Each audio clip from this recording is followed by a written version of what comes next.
Bazılarımızın uyanması için alarm çalması gerekir. Benim için de 1986'da çaldı. Kaliforniya, Palm Springs'teki triatlona katılmıştım. Bisiklet etabındaydım.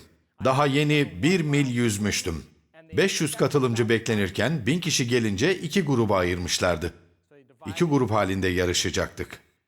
Kayıt masasının önünde ayakta duruyor, bir yandan da yarış için koluma ve bacağıma numara yazan hanımla sohbet ediyordum. Ona ben hangi gruptayım diye sordum. İlk grup dedi. Öyle mi? Peki. Ne zaman başlıyorum? 15-20 dakika sonra dedi. Tamam dedim. Esneme hareketi yaparken silah patladı. Kadın bana baktı ve galiba şu an başladınız dedi. Hemen fırladım. Gölün etrafında 400 metre kadar koştum. Bisikletimi yerinde bırakıp koştum. Daha önce yüzme yarışına katıldınız mı bilmiyorum ama geriden başladıysanız ve yetişmeye çalışırsanız sürekli tekme yersiniz.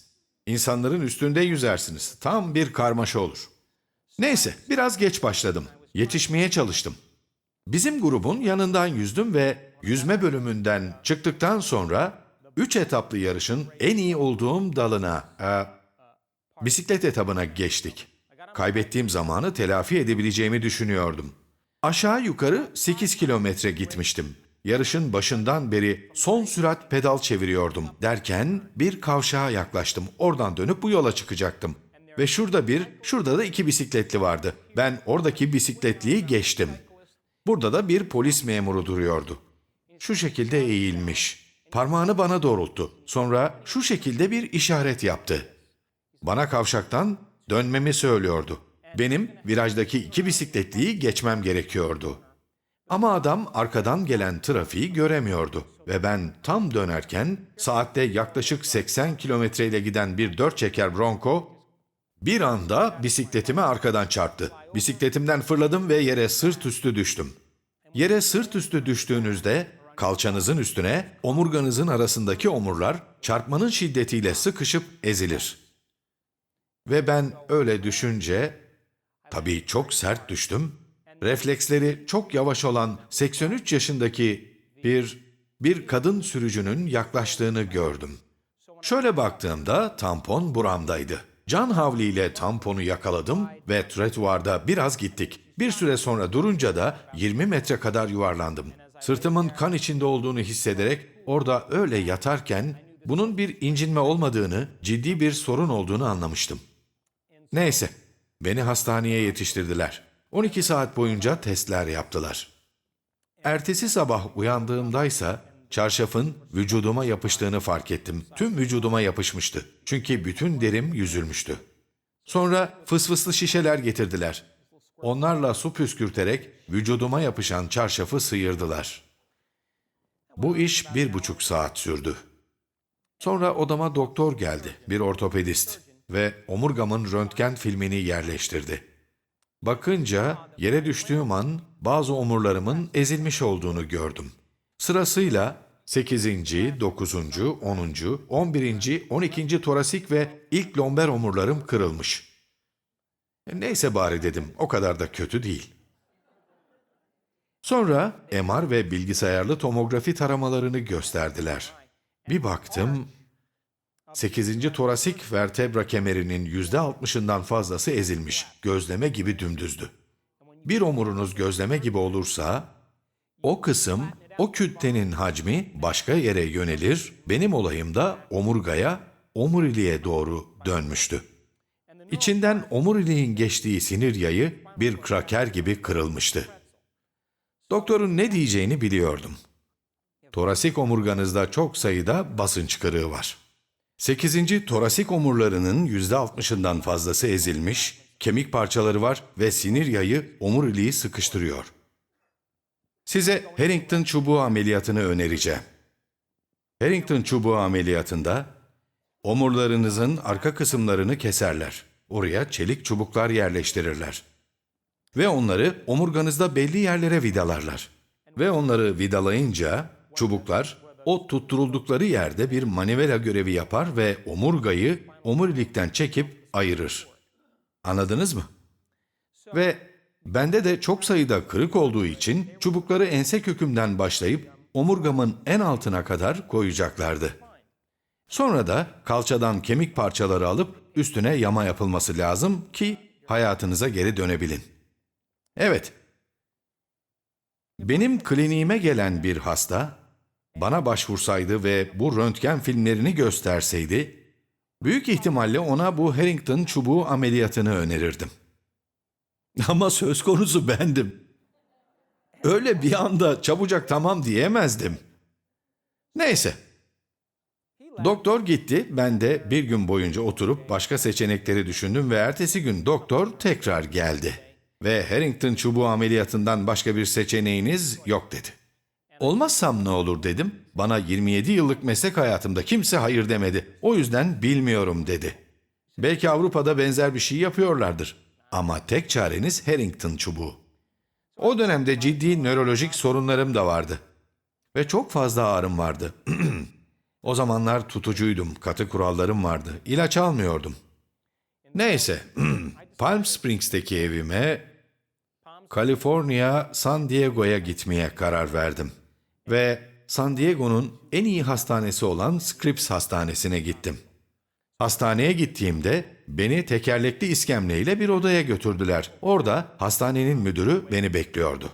Annenizi gözü kapalı emanet edebileceğiniz biri.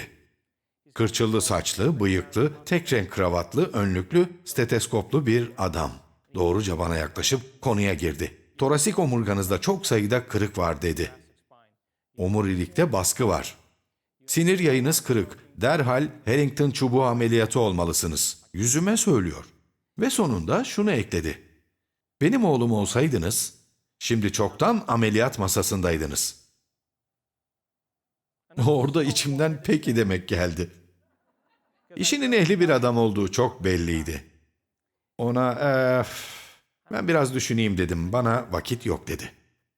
Kazada parçalanan bu kemikler, kırıklar şimdiden iyileşmeye başlamış. Vücut kalsiyumu oraya yöneltmeye başlar ve omurlar bu haliyle iyileşir, şu an nasılsa öyle kalır. Ve karar vermek için 48 saatiniz var. Aksi takdirde sizi hem önden keseceğiz hem de arkadan ve iki tarafa da çubuklar koyacağız. Ancak bu ameliyatta ölüm oranı çok yüksektir. İyi akşamlar dedi. Ve döndü gitti. Sizi bilemem ama bu yaşadıklarımdan kendimize yaptığımız en büyük eziyetlerden birinin kararsızlık olduğunu öğrendim.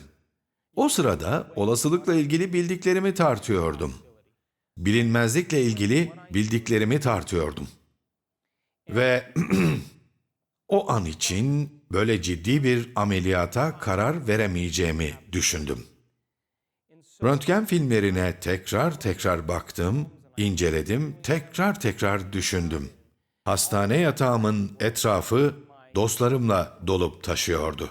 Tabii doktorlar, masörler, fizyoterapistler, bitki şifacıları ve bütün arkadaşlarım yatağımın çevresini böyle kuşatmıştı.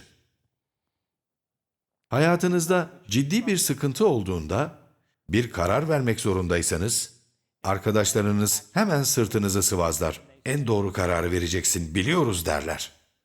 Ki bunun anlamı aslında, aman iyi ki şu an senin yerinde değilim demektir.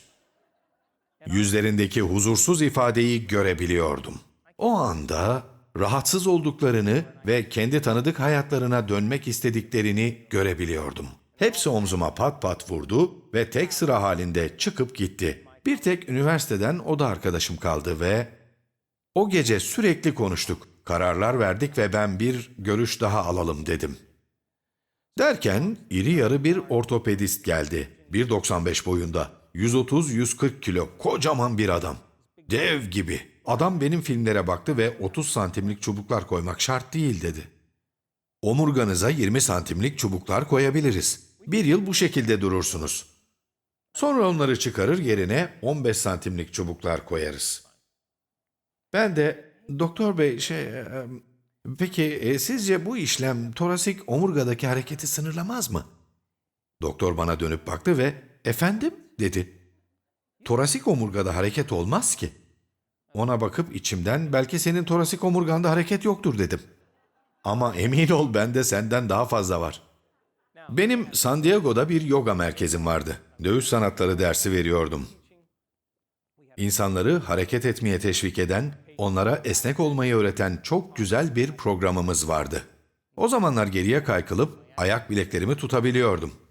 İşte o an bir şey dank etti. Doktora baktım ve içimden bu adam çok iyi bir marangoz dedim. Çok başarılı bir teknisyen. Şu an bir anlaşma yapamayacağım dedim. Hem farklı bir açıdan bakarsak belki ben ondan daha çok şey biliyorumdur. Hastaneden çıkmak istediğimi söyledim. Derken üçüncü bir doktor yıldırım gibi hışımla odama daldı. Acaba kafamı da mı çarptım? Travma sonrası stres mi yaşıyorum diye düşündüm. Çünkü kimse böyle yapmamıştı. Adam bana nasıl bağırıyor? Ufak tefek İtalyan babam yavaş dedi. Onu rahat bırak. Doktor aynı hışımla odadan çıktı. Tamam dedim, benim bir planım var. Oradan sevgili dostlarımın evine gittim. Beni misafir ettiler. Sonra düşünmeye başladım. Bu işi nasıl yapacağım? O an beynimin içinde tek bir cümle dönüp duruyordu. Vücudu yaratan güç onu iyileştirirdi.